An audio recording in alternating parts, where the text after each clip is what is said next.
पुग्नु हाइकिङ हुने गरे चाकमा के लाग्यो जस्तो बसेँ क्या म अमो कस्तो चिसो हो ओ माइ गड स्वर्गमा पुगेकै जस्तो भयो यार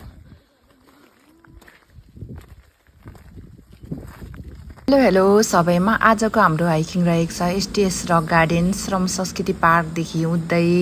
कहाँसम्मको रहेछ ल हेर्दै गर्नु होला है त सबैजनाले म देखाउने छु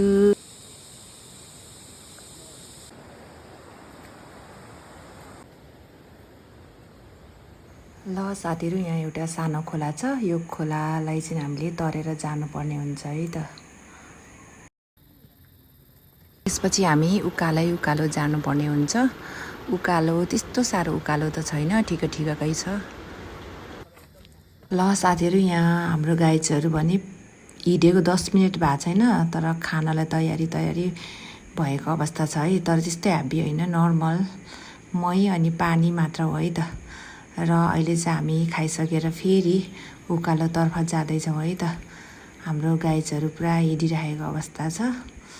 दृश्य एकदम रमाइलो भइरहेको छ है त अनि साथीहरु यो बाटो एकदमै राम्रो बनाएको रहेछ सिडी छ हाइकिङको लागि एकदम बेटर छ है त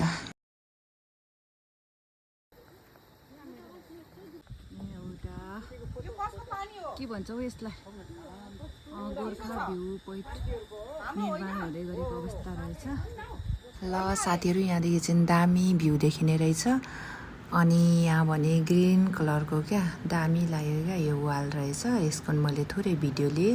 यहाँ भने हाम्रो गाइड्सहरु कोही रेस्ट गरिरहेको अवस्था छ भने कोही हिँड्दै गरेको अवस्था छ है त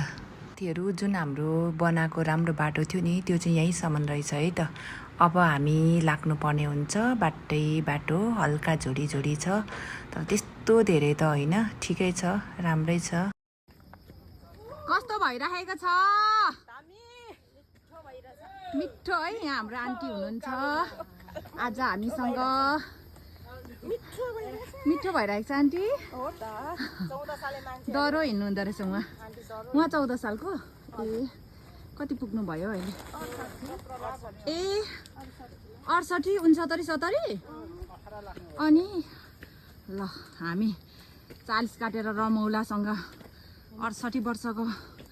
आन्टी हिँडिराख्नु भएको छ ल हाम्रो बाजेहरू हिँड्दा नुन बोकेर हिँड्दाखेरि यहाँ क्या बिसाउन्थ्यो अरे भारी हो म पनि बोकेको है हो र हैन ल पहिला क्या गिरा फुपू यहाँ बाजेहरू यो चौतारा पऱ्यो त यो चौतारा चाहिँ देखिन घाँसले छेका देखिन